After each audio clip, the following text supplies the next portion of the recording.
नमस्कार दोस्तों, आप सभी का मैं अपने YouTube चैनल में बहुत बहुत स्वागत करती हूँ। आज हम अध्याय 2 बहुपद पढ़ेंगे, जिसे इंग्लिश में पॉलिनोमियल्स कहा जाता है। पॉलिनोमियल्स दो शब्दों से मिलकर बना है, एक पॉली है और दूसरा हमारा नोमियल्स। पॉली का मतलब होता है मैनी, अर्थात बहुत। पॉली का मतलब होता है मैनी यानी कि बहुत, और नोमियल्स का मतलब होता है पद। नोमियल्स का मतलब क्या होता है? पद। इंग्लिश में इसको हम टर्म्स बोलते हैं। क्या बोलते हैं? टर्म्स। यानी जिसमें बहुत सारे पद हों, जिसमें बहुत सारे पद हों उसी को हम क्या कहते हैं? पॉलिनोमियल्स। जिसमें बहुत सारे पद हों उसी को हम क्या बोलते हैं? पॉलिनोमियल्स, यानी कि बहुपद। जैसे बहुत सारे पद हों उसी को हम पॉलिनोमियल्स कहते हैं। उदाहरण के लिए जैसे हमने ले लिया 2x, हमने लिया 2x, तो ये जो 2x है ये हमारा पद, इसको हम पद कहते हैं। तो जो हमारा पद 2x है, इसमें जो ये 2 है, इसमें जो 2 लिखा है, जो ये नंबर वाला हिस्सा है, इसको हम कहते हैं गुणांक। इसे हम कहते हैं गुणांक। और जो ये हमारा x है, ये हमारी चर राशि है, ये हमारी चर राशि है।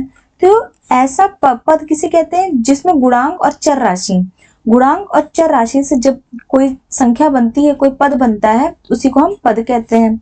तो 2x हो गया, तो 2x हमारा क्या होगा? एक बहुपद है। यानी बहुपद में गुणांक और चर राशि दोनों होता है। हम और भी उदाहरण ले सकते हैं। हमने उदाहरण लिया 5y² माइनस 2y प्लस 3। तो यहाँ पे जो चर राशि है वो y है, और जो हमारा गुणांक है वो यहाँ 5 है। यहाँ पे चर राशि y है, यहाँ गुणांक हमारा -2 है। तो यानी कि जो बहुपद होता है उसमें कई सारे पद होते हैं। एक पद भी हो सकता है, 2 पद भी हो सकता है, 3 पद भी हो सकता है। तो यानी बहुत सारे पदों से जब कोई बनता है तो उसे हम क्या बोलते हैं? उसे हम बहुपद बनते हैं। तो बहुपद में बहुत सारे पद होते हैं जिसे हम पॉलिनोमियल्स कहते हैं। अब आगे हमारा पद के आधार पर बहुपद के भेद। अभी हमने पीछे यहाँ पद के बारे में जान लिया कि जो पद है हमारा वो गुणांक और चर राशि से मिलकर बनता है। तो पद के आधार पर बहुपद के कितने भेद हैं? तो बहुपद के कितने भेद? 3 भेद हैं। तो पहला है हमारा एक पदी, दूसरा हमारा द्विपद, तीसरा हमारा त्रिपद। तो एक पदी नाम से पता चल रहा है जिसमें एक पद हो, वो उसी को हम क्या बोलते हैं? एक पदी। जैसे यहाँ पे हमारा 2x हमारा एक पद है, इसीलिए इसको हम क्या कहेंगे? एक पदी, जिसे इंग्लिश में मोनोमियल कहते हैं। द्विपद, द्विपद नाम से पता चल रहा है जिसमें 2 पद हो, इंग्लिश में कहते हैं इसको बाइनोमियल। तो जिसमें 2 पद हो, तो 2x प्लस 3, तो ये हमारा 2x एक पद है और 3 हमारा 2 पद है। 3 को हम लोग 3x की पावर 0 लिख सकते हैं, x की घात 0 लिख सकते हैं, क्योंकि x की घात 0 बराबर 1 होता है। तो 3 गुण 1 बराबर 3, तो यानी कि यहाँ 3 फिर से आ गया। तो यानी कि 2x प्लस 3 यहाँ पे 2 पद है, इसीलिए हमारा द्विपद है। तीसरा है हमारा त्रिपद, त्रिपद यानी जिसमें 3 पद हों। तो हमारे यहाँ पे 5x² माइनस 2x प्लस 3, तो यहाँ भी हमारे 3 पद हैं, इसीलिए इसको हम त्रिपद कहते हैं, जिसे इंग्लिश में ट्राइनोमियल कहते हैं। और 3 पद से अगर ज्यादा हो जाता है तो उसे हम लोग क्या कहते हैं? बहुपद कहेंगे। उसे हम क्या कहेंगे? बहुपद, जिसे इंग्लिश में पॉलिनोमियल्स कहा जाता है। जिसे इंग्लिश में क्या बोलते हैं हम? पॉलिनोमियल्स। तो पद के आधार पर बहुपद के कितने भेद हो गए? 3 हो गए। एक हमारा एक पदी, द्विपद और त्रिपद, और उसके बाद 3 पद से ज्यादा होते हैं तो उसे हम कहते हैं बहुपद।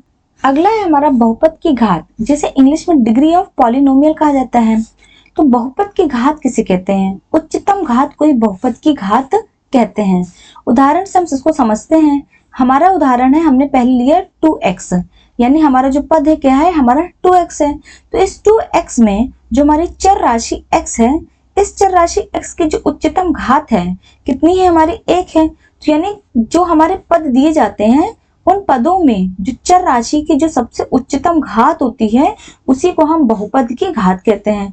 तो इस 2x में जो हमारी x की सबसे ज्यादा पावर किसमें है? 1 में है, तो इसीलिए इसकी उच्चतम घात कितनी हो जाएगी? हमारी 1 हो जाएगी।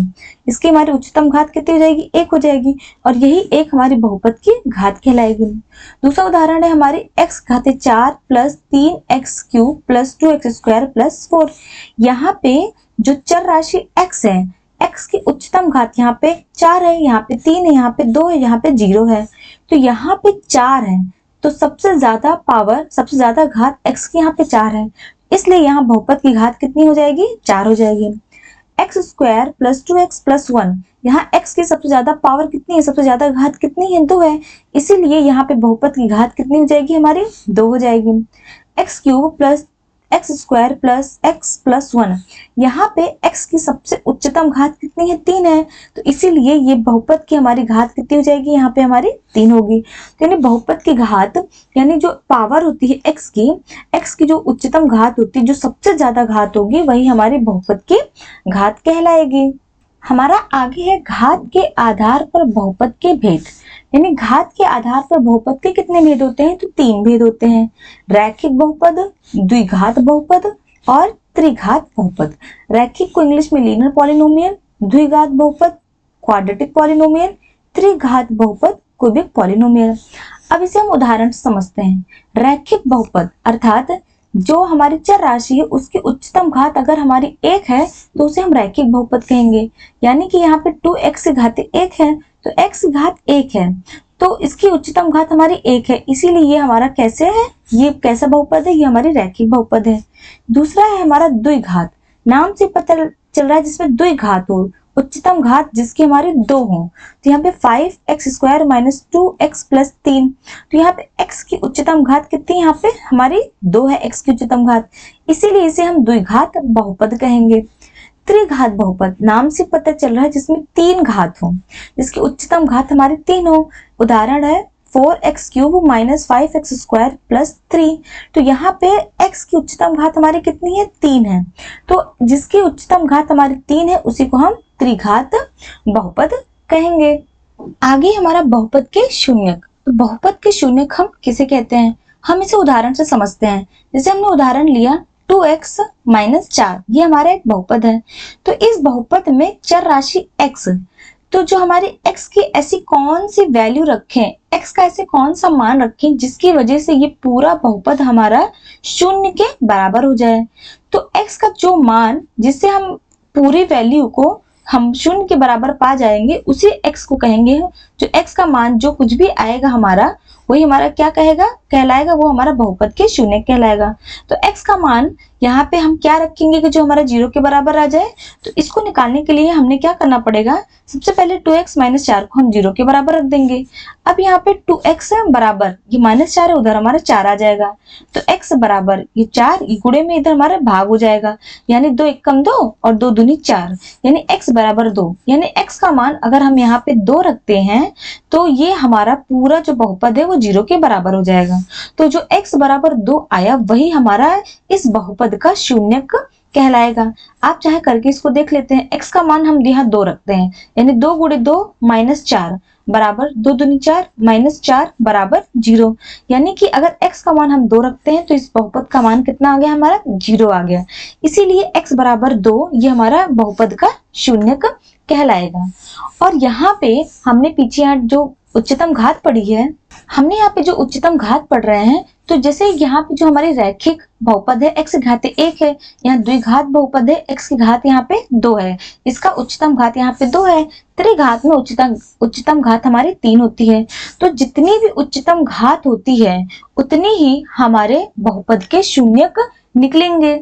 यानी कि जैसे हमने अगर 2x क्यूब ले लिया तो 2x cube minus 2x square minus x, हमने ये एक अपने मन से कोई बहुपद मान लेते हैं। तो इस बहुपद की जो उच्चतम घात वो हमारे 3 है। तो अगर इस बहुपद की उच्चतम घात 3 है तो इस बहुपद के शून्य कितने होंगे, 3 ही होंगे। इसके बहुपद शून्य कितने होंगे, हमारे 3 होंगे। अगर हमने रैखिक बहुपद लिया 2x लिया, तो अगर हमने रैखिक बहुपद x की उच्चतम घात यहाँ पे 1 है, तो यहाँ पे जो हमारे शून्य कितने निकलेगा, हमारे शून्य की संख्या 1 निकलेगी। हमारे द्विघात बहुपद में हमने उदाहरण ले लेते हैं कि 5x square minus 2x plus 3, तो यहाँ पे उच्चतम घात 2 है, यानी कि हमारा द्विघात बहुपद है। तो इस द्विघात बहुपद में जो हमारा बहुपद शून्य की संख्या होगी वो कितनी होगी, हमारी 2 होगी। अब हमने कोई दूसरा उदाहरण लेते हैं कि 4x cube minus 5x square plus 3, तो यहाँ पे उच्चतम घात हमारे 3 है। तो यानी कि यहाँ पे जो हमारे शून्य की संख्याएं कितनी आएंगी, वो हमारी 3 आएंगी। हम इसे अब उदाहरण से समझते हैं। हमने सबसे पहले एक रैखिक बहुपद 2x ले लिया। अब हम इसकी उच्चतम घात हमारी x है, तो x का कौन सा मान रखें जिससे ये हमारा बहुपद पूरा शून्य हो जाएगा। तो 2x बराबर हम 0 करके देखते हैं। तो x का मान कितना आ गया, 0/2 बराबर 0। यानी कि x बराबर अगर हम 0 रखेंगे तो ये हमारा जो बहुपद है वो कितना हो जाएगा, 0 के बराबर हो जाएगा। तो इसलिए यहाँ पे जो शून्यक आएगा वो कितना आ जाएगा, हमारा 0 आ जाएगा। और यहाँ पे आप देखेंगे कि शून्यक हमारी एक ही आ रही है क्योंकि ये रैखिक बहुपद है, तो यहाँ पे इसकी उच्चतम घात 1 है, इसलिए यहाँ पे भी जो शून्य की संख्याएं है वो कितनी 1 आ रही हैं। अब हम द्विघात बहुपद लेते हैं। तो हमने उदाहरण लिया है यहाँ पे कि 5x² माइनस 2x प्लस 3, हमने एक उदाहरण लेते हैं। अब इसको हम इसका x निकालते हैं कि x कौन सा मान रखें जिससे ये पूरा बहुपद हमारा शून्य के बराबर हो जाए। तो इसको हम 0 के पहले बराबर कर देंगे। अब यहाँ पे हम 5x² माइनस 2x प्लस 3, अब आप देखेंगे कि सबसे पहले हम क्या करते हैं, इसके जो मिडिल वाला पार्ट है, जो इसका बीच का हिस्सा है, इसको हम टुकड़ों में बांटेंगे। तो उसके लिए हमने क्या करना है कि 5 को 3 से गुणा करेंगे। तो 5 को अगर हम 3 से गुणा करेंगे तो कितना आ गया, हमारा 5 तिहाई 15 आ गया। अब 15 का हम लासा लेंगे, तो 3 पचे 15, 5 एकम 5, यानी 3 और 5 आया। अब 3 और 5 को इस तरह से हम तोड़ेंगे या फिर प्लस करेंगे, माइनस करेंगे कि ये हमारा 2 के बराबर आ जाए, यानी इस बीच के टर्म के बराबर आ जाए पद के। तो अगर हम 5 में 3 घटाएंगे तो हमारा 2 आ जाएगा। तो यानी कि जो हमने ऊपर सबसे पहले 5x² लिखा है, इसको हम यहाँ पे लिख देंगे। अब आ रहा है हमारा -2, यानी कि हमको -2 चाहिए, तो 2 तो हमको मिल रहा है, तो -2 यानी कि यहाँ पे माइनस बड़ा है, तो यहाँ पे -5 कर देंगे और +3 कर देंगे।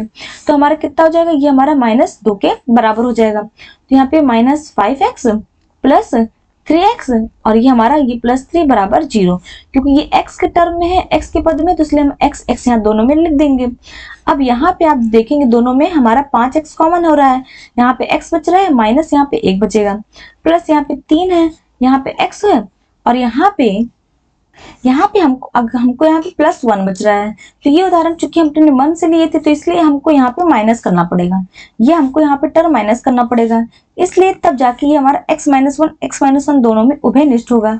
क्योंकि हमने अपनी मर्जी से लिया था तो इससे कोई फर्क नहीं पड़ता है, बराबर। अब आप देखेंगे कि x-1 दोनों में कॉमन आ रहा है, तो x-1 हम यहाँ से निकाल लेंगे। अब यहाँ से कितना बच रहा है, यहाँ पे 5x और ये +3 बराबर 0 आ गया। अब यहाँ से आप देखेंगे कि दोनों ये 0 के बराबर है, यानी कि x-1 भी हमारा 0 के बराबर है, और यहाँ से 5x प्लस 3 बराबर ये भी 0 के बराबर है। तो यहाँ x बराबर कितना आ गया, 1 आ जाएगा, और यहाँ x बराबर कितना आ जाएगा, ये +3 है तो यहाँ -3, और x बराबर -3/5, यानी x का मान यहाँ पे 2 आ रहा है।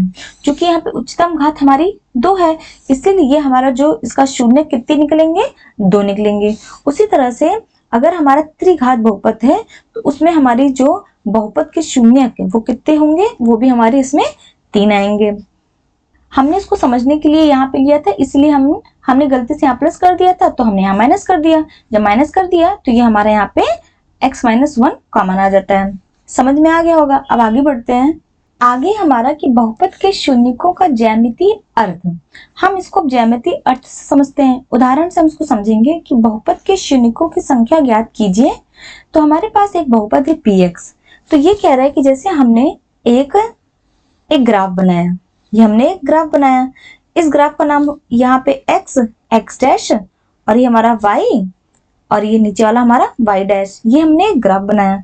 इसमें कह रहा है कि हमें बहुपद के शून्यकों की संख्या ज्ञात करनी है। तो अगर हमारा कोई बहुपद है जो x के पद में हो, तो यानी कि अगर मान लो हमने कोई बहुपद ले लिया ये, तो क्या यहाँ पे जो बहुपद x के हमको निकालना है, तो यहाँ पे क्या जो ये रेखा जो जा रही है हमारी x को कहीं कट कर रही है, ये x रेखा को कहीं कट कर रही है, तो कहीं भी छू नहीं रही है। तो जब ये कहीं भी नहीं छू रही है तो इसलिए यहाँ पे जो बहुपद के शून्यकों की संख्या होगी वो कितनी होगी, वो हमारी 0 होगी, क्योंकि यहाँ x को कहीं ना काट रही है ना कहीं छू रही है। तो यहाँ पे जो बहुपद के संख्या होगी, बहुपद के शून्यकों की संख्या, बहुपद के शून्यकों की संख्या, तो यहाँ पे बहुपद के शून्यकों की संख्या कितनी हो जाएगी, वो हमारी 0 हो जाएगी। अब हम यहाँ पे एक दूसरा ग्राफ लेते हैं। ये हमारा x डैश, ये हमारा y डैश। अब अगर हमने ये एक रेखा ले ली तो यहाँ पे चूंकि हमको px पे निकालना है, यानी कि जो हमारा x के पद में ये हमारा बहुपद है, तो x को कहाँ कहाँ काट रही है ये रेखा, तो x को ये रेखा हमारी सिर्फ एक बिंदु पे काट रही है, इसलिए शून्यकों की संख्या हमारी कितनी हो जाएगी, यहाँ पे हमारी 1 हो जाएगी। तो आप और भी उदाहरण लेकर समझ सकते हैं। हमने एक दूसरा ग्राफ लिया, इसका नाम रखा x, x डैश, इस रेखा का y, y डैश। अब अगर हमने मान लीजिए ऐसे करके ये हमारी एक ग्राफ जाता है, तो यहाँ पे जो बहुपद है, ये जो रेखा है, ये रेखा x को कहाँ कहाँ छू रही है या फिर काट रही है, तो एक बिंदु इस पे छू रही है, एक बिंदु, ये 2 बिंदु और 3 बिंदु, यानी 3 बिंदुओं पर एक बिंदु, 2 बिंदु, 3 बिंदु, तो 3 बिंदुओं पर ये रेखा हमारे x को काट रही है, इसलिए यहाँ पे जो हमारी शून्यकों की संख्या कितनी होगी, 3 होगी। यानी कि जितने भी ये जो रेखाएं हैं, ये जो हमारी रेखा जा रही है, चूंकि हमको x के टर्म्स में ज्ञात करना है, तो x रेखा को जहां जहां छूती है और जहां जहां काटती है, तो उस बिंदु को हम गिन लेंगे और उसे जितना हमारा वैल्यू आएगा वही हमारी शून्यकों की संख्या कहलाएगी। हम और भी उदाहरण ले सकते हैं, जैसे मान लीजिए हमने ये एक ग्राफ बनाया, तो इस ग्राफ में x में कितनी सारी ये जो रेखाएं हमारे कहाँ कहाँ कितने बिंदुओं को छू रही है या फिर काट रही है, तो हमारी 1, 2, 3, 4, 5, 6 और 7, यानी कि यहाँ पे जो शून्यकों की संख्या कितनी हो जाएगी, वो हमारी 7 हो जाएगी। तो इस तरह से हम इसको आसानी से निकाल सकते हैं, क्योंकि बस हमें गिनना होता है कि वो हमारे कितने बिंदु को छू रही है या फिर काट रही है, तो वो हमारी शून्यकों की संख्या निकल जाएगी। अगला टॉपिक है हमारा बहुपद के शून्यक और गुणांक के बीच संबंध।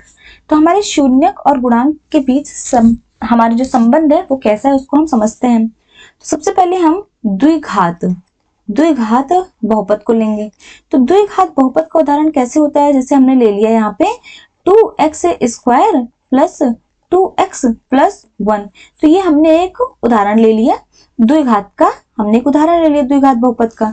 तो इसे हम व्यापक रूप में कैसे लिख सकते हैं, इसको हम लिख सकते हैं ax square plus bx plus c। तो यानी कि यहाँ पे हम द्विघात को व्यापक रूप में ax square plus bx plus c, जहाँ a b c ये सभी क्या है, ये हमारे रियल नंबर्स हैं, अर्थात यानी कि वास्तविक संख्या है, यानी हमारी a b c ये सभी क्या है, हमारी वास्तविक संख्या है, वास्तविक संख्या यानी कि हमारे रियल नंबर्स हैं। और जो हमारा a है वो हमारे 0 के बराबर नहीं होना चाहिए, क्योंकि अगर हमारा 0 के बराबर a हो जाएगा तो 0 गुणे x स्क्वायर करेंगे तो 0 आ जाएगा, तो यानी कि ये हमारा द्विघात फिर कहलाएगा नहीं, इसकी उच्चतम घात हमारी 1 हो जाएगी। इसलिए x square plus bx plus c ये हमारा द्विघात का व्यापक रूप है। तो अब इस द्विघात का जो व्यापक रूप है हम स्पेशली इसी के बारे में पढ़ेंगे। तो यहाँ पे जो हमारा ये a है, तो ये a b, तो a b c ये क्या है, ये हमारे गुणांक है, यानी ax स्क्वायर इस पद में जो a है ये हमारा गुणांक है, और जो x है वो क्या है, ये हमारी चर राशि है। तो गुणांक का हमारा इसका निकल गया, और शून्य का हमें इसे निकालना है। तो इसका मान लीजिए हमने, चूंकि यहाँ पे जो x की घातें 2 है, यानी द्विघात में शून्य कितने निकलेंगे, 2 हमारे शून्य निकलेंगे। तो अब जो शून्य निकलेगा हम उसको मान लेते हैं एक अल्फा शून्य निकलेगा, यानी x बराबर एक अल्फा आएगा और दूसरा x बराबर यहाँ पर बीटा आएगा। तो इस अल्फा और बीटा और जो ये हमारा गुणांक है a b c ये हमारे गुणांक है, तो इसमें और इन जो शून्य का निकला हमारा अल्फा और बीटा, इसमें क्या संबंध है इसको हम अच्छे से आप जानेंगे। तो हम इसको व्यापक रूप में पढ़ते हैं। सबसे पहले है हम शून्यकों के जोड़ और शून्यकों के गुणा देखेंगे। तो जो हमारे शून्यक हैं, शून्यकों के जोड़, तो हमारे शून्य कितने निकल रहे हैं, 2 हैं, यानी अल्फा और बीटा। तो यहाँ पे जो हमारे शून्यक हैं अल्फा और बीटा, अगर हम इन दोनों शून्य को हम जोड़ते हैं तो ये किसके बराबर हो जाएगा, ये हमारा माइनस बी बटा ए के बराबर होगा। तो बी क्या है, बी हमारा ये जो हमारा bx का जो b ये गुणांक हो जाएगा, और a x स्क्वायर का हमारा a गुणांक हो जाएगा। तो यानी कि अल्फा प्लस बीटा बराबर माइनस बी बटा ए हो जाएगा। अब शून्यकों के गुणा, यानी कि जो हमारे शून्य कितने निकले, अल्फा बीटा, अब इन दोनों को अगर हम गुणा करेंगे तो वो किसके बराबर होगा, वो हमारा c बटा ए के बराबर होगा। ये दोनों का संबंध है, यानी कि जब हम दोनों शून्यकों को जोड़ते हैं अल्फा प्लस बीटा, ये बराबर होगा हमारा माइनस बी बटा ए के। और जब हम शून्यकों को गुणा करेंगे यानी अल्फा बीटा बराबर सी बटा ए। अब हम इसे उदाहरण से अच्छे से समझते हैं। हमने उदाहरण लिया x square plus 7x plus 10। सबसे पहले हम इसका शून्यक निकालेंगे, तो शून्यक निकालने के लिए इसको हम 0 के बराबर कर देंगे। अब हम इस बीच के टर्म को हम इसको डिवाइड करेंगे, तो चूंकि यहाँ पे इसका जो गुणांक 1 है तो 1 को हम 10 से गुणा करेंगे। जब हम 1 को 10 से गुणा करेंगे तो 1 धम्मा हमारा 10 आ गया। अब इस 10 का हम लासा निकालेंगे, तो 2 पंचे 10, 5 एकम 5 आ गया हमारा। अब 2 और 5 आप देखेंगे तो 2 गुणे 5 बराबर कितना आ गया, 5 दूनी 10, यानी गुणा तो सही आ रहा है। और 2 को अगर हम 5 से जोड़ें तो 5 2 7, यानी कि जोड़ने पर हमारा यहाँ पे 7 आ रहा है। और चूंकि प्लस है तो यानी कि दोनों हमारे प्लस में रहेंगे। तो यहाँ पे हम क्या करेंगे, 1x स्क्वायर है तो 1x स्क्वायर प्लस यहाँ पे हम क्या लिख सकते हैं 2x, तो हमने यहाँ लिखा 2x प्लस 5x। चूंकि ये x के टर्म में तो x यहाँ लिखेंगे और प्लस 10 बराबर हमारा 0 आ गया। अब यहाँ से x कॉमन हो गया, यहाँ से एक x बचा प्लस 2 बचा। यहाँ पे दोनों में 5 हमारा कॉमन आ गया, यहाँ से x बचा प्लस। अब यहाँ पे चूंकि 10 हमारा 5 गुणे 2 से बना है, 5 दूनी 10, 5 तो निकल गया, अब बचा यहाँ पे 2 बराबर हमारा 0 आ गया। अब यहाँ से x प्लस 2, इन दोनों घरों में x प्लस 2 कॉमन हो गया, यहाँ से क्या बच रहा है x और यहाँ से प्लस 5 बराबर 0 हो गया। यानी कि x प्लस 2 भी हमारा 0 के बराबर होगा और x प्लस 5 भी हमारा 0 के बराबर होगा। तो x बराबर हमारा यहाँ -2 निकल गया और यहाँ x बराबर हमारा -5 निकल गया। तो हमारे यहाँ पे जो 2 शून्यक निकल गए, तो पहला शून्यक -2 है, चूंकि हमने शून्यक अल्फा बीटा माना था, यानी कि अल्फा हमारा कितना निकल गया -2 और बीटा हमारा कितना निकल गया -5।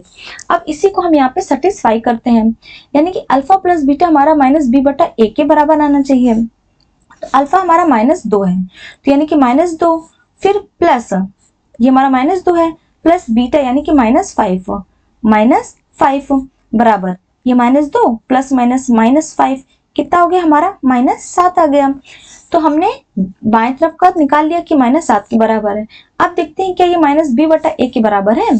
चूंकि जो ये है ये हमारा ax स्क्वायर व्यापक रूप में प्लस bx प्लस c, यानी a हमारा 1 है, b हमारा 7 है और c हमारा 10 है। तो हम देखते हैं कि ये हमारा -b बटा a के बराबर है कि नहीं।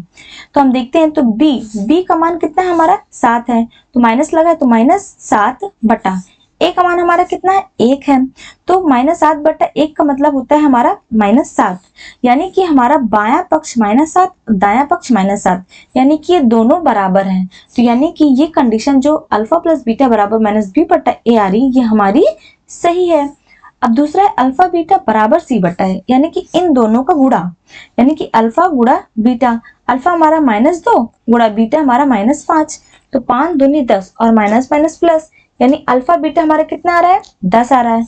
अब c बटा a का मान निकालते हैं, c बटा a, c का मान कितना हमारा 10 और a का मान हमारा 1, यानी कि ये फिर से 10, यानी कि बायां पक्ष भी 10 और दायां पक्ष भी हमारा 10 आ रहा है। तो यानी कि ये दोनों हमारे बराबर हैं, यानी ये दोनों कंडीशंस हमारी बराबर हैं। यानी अल्फा प्लस बीटा बराबर -b बटा a और अल्फा बीटा बराबर c बटा a। तो ये हमारा एक छोटा सा इंट्रोडक्शन था, परिचय था। अब हम अपनी नेक्स्ट क्लास में आगे पढ़ेंगे, इसके प्रश्नावली पढ़ेंगे और हम आगे और अच्छे से समझेंगे। धन्यवाद।